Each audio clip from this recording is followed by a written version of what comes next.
One of the 6 aspects of the whole leader health is physical vibrancy. Essentially, you and your team is only as effective as you are physically vibrant. Or I could reword it to say this: to the degree that you're physically vibrant is the degree which you're personally effective or productive. Physical vibrancy is the maximization of the conditioning and functioning potential of each person's body. So this maximization is unique to each individual. It's different for you than it is for somebody else. And it requires very distinct approaches for both for maintenance and for growth of physical health. So improving your health and maintaining your health is going to be different for each person. By understanding one's bodily uniqueness, people are able to proactively engage in habits, sometimes new habits, that enable energy management and contribute to a thriving lifestyle. At the leadership level, maximizing physical health catalyzes both personal and organizational success. It makes people more energetic, more perseverant, more productive, and better able to invest the extra effort necessary to overcome all the unforeseen challenges of both life and leadership. So people who are physically healthy experience less stress. They are absent less often. Or I could put it this way: they are present more often with who they're with and what their projects are. And they're better problem solvers. All of that been proven by science and research. So generally, they are strong yet flexible team players. They take the initiative and they embrace accountability. A physically healthy team establishes organizational stability. It creates a robust culture of results. One of the ways physical vibrancy is measured, or one of the metrics to this particular area, is thriving lifestyle. So in our content today, we'll talk through both personal thriving lifestyle and organizational thriving lifestyle. How does the thriving lifestyle look personally and organizationally? We'll start with the personal. So in leadership, it's more important to fuel your physical body engine than it is to fuel your car. Here's the struggle: the car stops at empty. When that tank empties out, it's done, stops moving. But the body, our body, runs, sometimes for years, on just fumes. Now, there are some vital dashboard lights that help us identify when our car needs gas, that's the gas gauge, or when it needs a repair, there's a check engine light. We don't necessarily have those glaring lights on our physical body. Therefore, we have to kind of notice or pay special attention to what those indicators are for us. That kind of leads me into this idea that there are ABCs of a thriving lifestyle. So I'll break this content down in A, B, and C, starting with the A's. The A's of a thriving lifestyle is alarms and alerts. This is the body's gas gauge. This is the body's check engine light. I'm asking questions of myself like this: am I giving enough effort and energy towards my family and profession? I'm asking questions like, why not? What's wrong? Do I have a inventory of symptoms where if I really slow down and I took the proverbial code machine that I would use for my car to plug into my dashboard to see what the check engine light code reading is, to say, here's the diagnosis, here's what's wrong. Am I able to do that with the symptoms that I'm experiencing in my life? Soreness in my body, fatigue in my mind, a lack of presence relationally and socially. Am I bored, apathetic, sad, anxious, stressed, discouraged? All those things are a check engine light. All those things indicate that I'm probably not able to make the effort I need to thrive in the areas professionally and personally that I need to.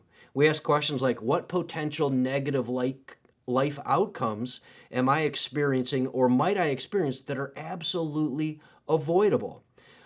Years ago, my dad had a triple bypass. We discovered that his heart surgery was related directly to his diet and nutrition. It was something that was controllable. And I remember processing during that time that this idea that I'm responsible to control the controllables made so much compelling sense to me, that my dad could have controlled the controllables. Basically, that's stewardship. I have these resources of my body, my health, my mental health, my spiritual health, my physical health, all of these things that God's given me. And I have the opportunity, or I should say responsibility, to steward those resources. And I steward them this way. I control the controllables. And then at the same time, I rest and I trust God's overseeing the uncontrollables. So while I can't prevent getting run over, I can't prevent necessarily some terminal illness that afflicts my body, most of what I'm experiencing in my symptoms, my alert and alarm, I'm experiencing through controllables that I could have addressed at some point.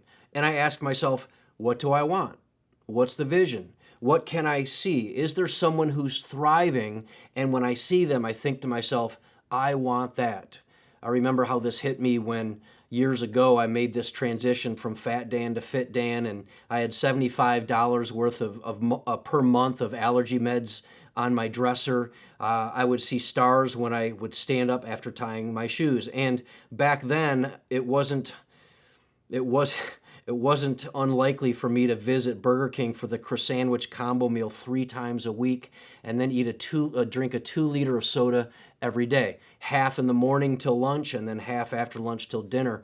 And I remember sitting at the state fair one time. I was eating my ice cream, trying to walk with my family, and I asked them if they could stop, and we sat down. And I told them, I've got to sit down. I'm out of gas, and I was licking my ice cream. And this guy comes by, and he's got a double stroller.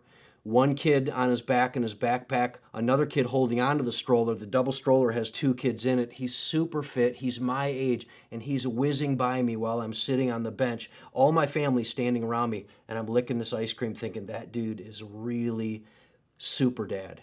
And I thought to myself at that moment, why am I not that guy?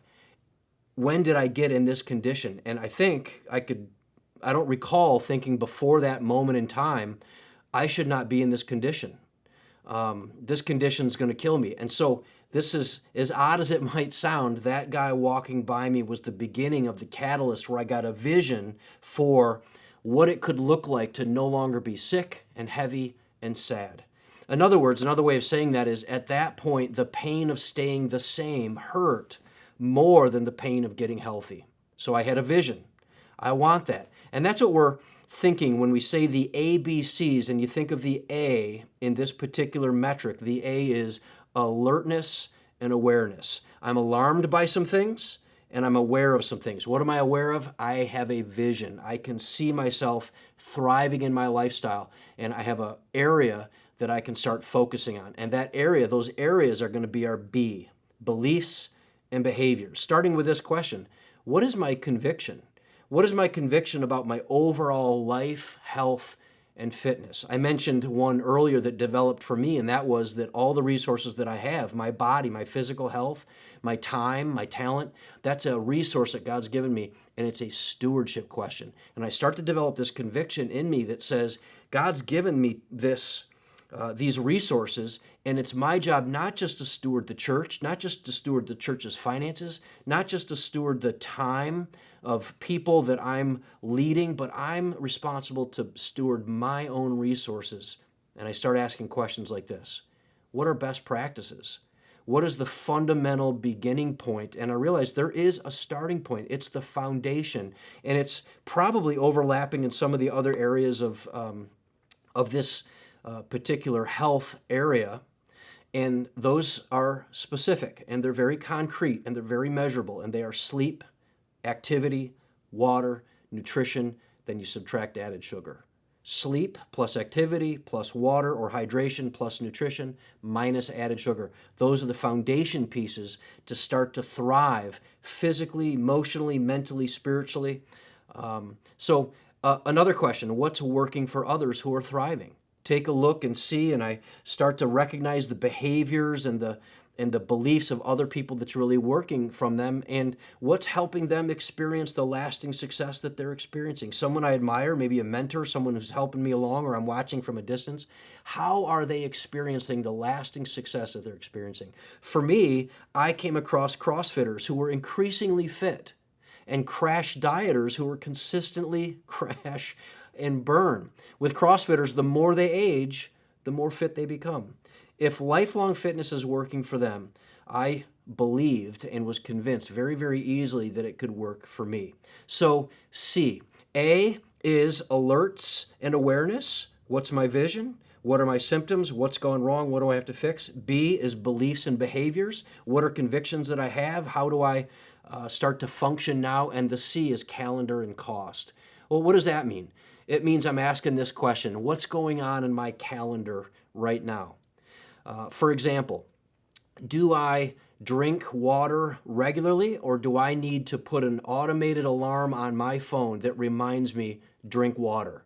Right? So I'm asking the question, what are the things I want to accomplish physically for vibrancy or to thrive? And now, how do I get them into my calendar?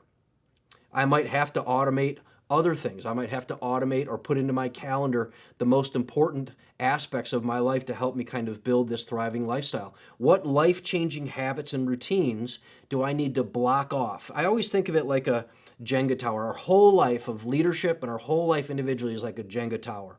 At the bottom, Jenga block 1, 2, 3, and 4, these are fundamental pieces, and we get to decide what we put at the bottom, the foundational part of our life tower or our thriving lifestyle tower. So your Jenga block number 1 might be prayer and reading. So I block that off on my calendar.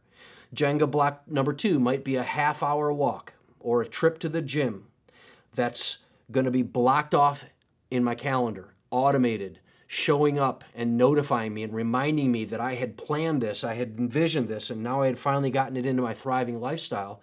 And now I'm going to plug it into my tower of life, and it's going to be notifying me and reminding me. Jenga block number 3 might be listen to a podcast or listen to an audiobook.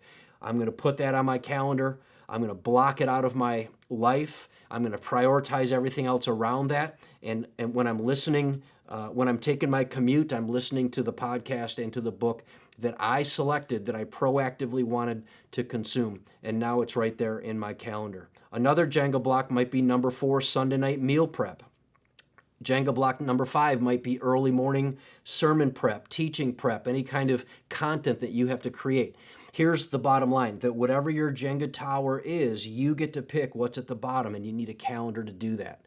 You also need to recognize the cost, right? We recognize, what does it cost us to do that? So I ask the question, what's my first or next repeatable daily routine that I'm going to add to my calendar, and what expenses can I replace to make my thriving lifestyle budget work? So I might say, I don't have enough money to pay for a $150 gym membership. But if I inspect my costs, my expenses, I might discover that I drink $150 a month of dessert coffee.